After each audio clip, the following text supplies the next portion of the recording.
Marcus Trufant, cornerback for Seattle, and today I'm going to show you how to jam up a receiver at the line. At the pro level, technique is very important. Looking good, feeling good, you always hear about that kind of stuff, but technique is the most important thing. First of all, in the jam, what you want to do is you want to start in the defensive chair, good football position. For me, personally, shoulder width apart, hands ready, ready to strike, ready to attack, and you can go left, right, you can go back, and you can go forward. You always want to be low, you always want to be comfortable, and that's the main part. It starts with the stance, and you always want to be ready to play. So when the wide receiver comes off, he's making his move, you want to keep your feet high, kind of like the ground is high. You don't want to be on the ground for too long. So keep your feet moving. The wide receiver, he could go left, he could go right, he can come straight at you. Keep your feet moving. That's what coaches always teach you, so you got to do it. Wide receivers are so good, so fast, so quick, so big and strong, you're not always going to be able to get two hands on them. So the offhand jam, if he goes this way, you take a couple shuffles, and you ride him out. If he goes inside, you hit him with this hand, and you ride him out. You never want to go with the same hand, same foot, because you can lock your hips out, and the wide receiver, he's going to hit that hand down, he's going to run right by you. The main attempt from the jam is to throw the timing off and get the wide receiver off his line. So if you can jam him up, ride him out inside, ride him out outside, it's going to make your job a lot easier. Today we went over a couple key things if you want to get a good jam on a wide receiver. It all starts with the stance. You want to be able to get low, have your hands ready, so you can give the wide receiver a good pop, right or left. And of course, you want to get him off his line, so it's not an easy release and catch. And then you want to go and make the play, and that's what it's all about. So if you do all those things, make it hard for him. Quarterback got to make the perfect throw, and if not, that's when we make the play. Interceptions, PBUs, it's all good. What up, Yerp? This is your boy Tick, aka Game Fanatic, Michael Jordan of Gaming. And surprisingly, I'm back with an EA critique video. I know you guys are like, man, Tick, I thought you were done with these videos. Yeah, it's close to development for Madden 13 and NCAA 13. I know they're about to start now, so I was like, you know what? Let me go back in and try to see if I can get a game, a good game to come out from EA Sports this time for football. Also, I want to wish you guys a happy Thanksgiving, man. Hope you guys ate as much turkey and stuff as I did. Right now, I feel like my stomach's about to pop, and I also have the itis. So I'm gonna try to hurry this up so I can take a little nap, man, because I am tired. But anyway, man, from what you saw at the beginning of the video, you saw Marcus Trufant. Sorry about that. That's the itis. And he's talking about, he's giving tips on how to jam the receiver at the line, how to throw him off his track, and it stops his timing. And you see right there in the clip, he's pulling him off, and he's actually putting his arm on him so you can feel where the receiver is, and he's also keeping his eyes on the receiver. And these are all things that are fundamentally correct in football.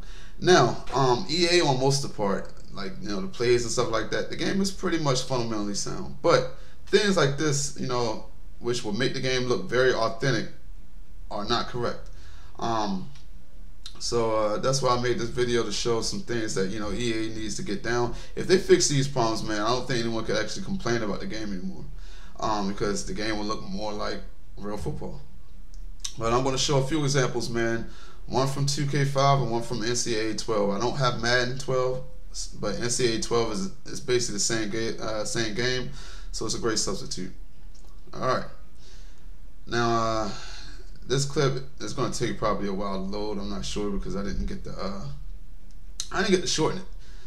I did do this video earlier, but for some reason it had a problem rendering, and it just like shut the whole thing down, and I actually cut it in little pieces, so this clip was a little longer, but it didn't.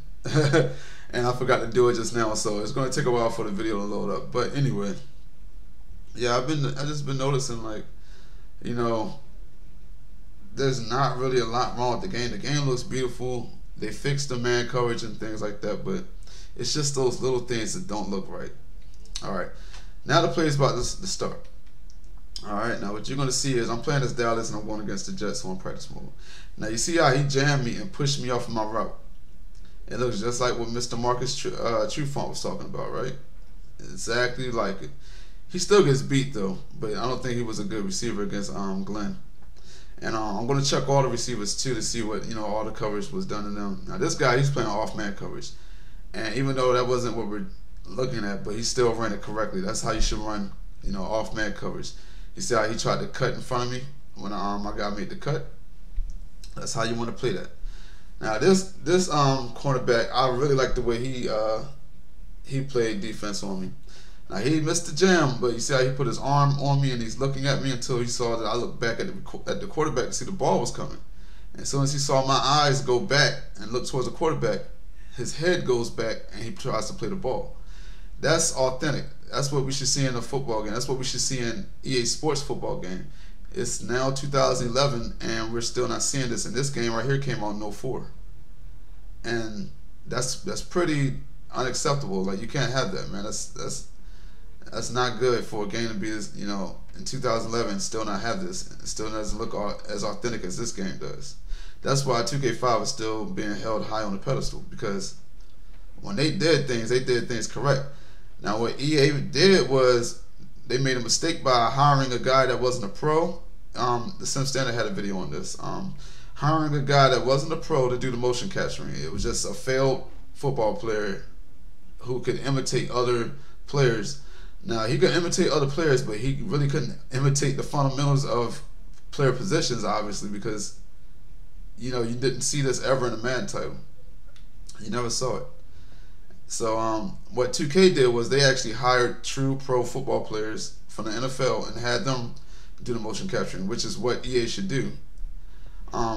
But anyway, I'm about to head to the next clip of Madden, and you're going to see what I'm talking about in these clips. That, you know, it just isn't where it should be. Now I'm showing this animation because I just like the way those two animations link together, and they actually look like a real, like, it didn't even look like an animation, it was like real time. Like, it didn't look like an animation at all, but those were two different animations you saw there.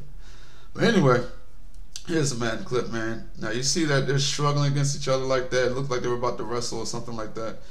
And the guy gets by him, and it looked pretty robotic. It didn't look realistic at all. It looked like it was, they were actually just going through the motions and not playing realistically at all. At this part here, I was having a little problem with the replay system. You know, hopping from 2K to this, man, it kind of confused me. So I was having a little problems, but I had to back out and come back into it. And you're going to see another play with these two right here. The cornerback's he's gonna jostle my wide receiver, but after that he just runs straight ahead of my guy, and he doesn't look back at my receiver at all, but he knows when to turn around as soon as the ball's in the air without, you know, looking at the quarterback at all. And that's unacceptable, and that's not realistic at all. So yeah, you guys have to fix that. I'm not a 2K fanboy. You can see in my podcast video, I definitely am not a 2K fanboy at all. I had all the Madden titles, but I haven't bought the last two Maddens that came out, and it's the reason why, because the games aren't what they should be. And EA, you guys are losing money this way. I mean, I'm just one person, but think about it. It could be a lot of people just like me who used to buy your games year in, you know, and they're seeing the quality they're getting now, and they're deciding not to pick them up. So EA, man, you guys need to check this video out, and you know, you need to get these animations in. I'm going to put some more videos up soon with some other things that need to be in the game. But this commentary has come to an end.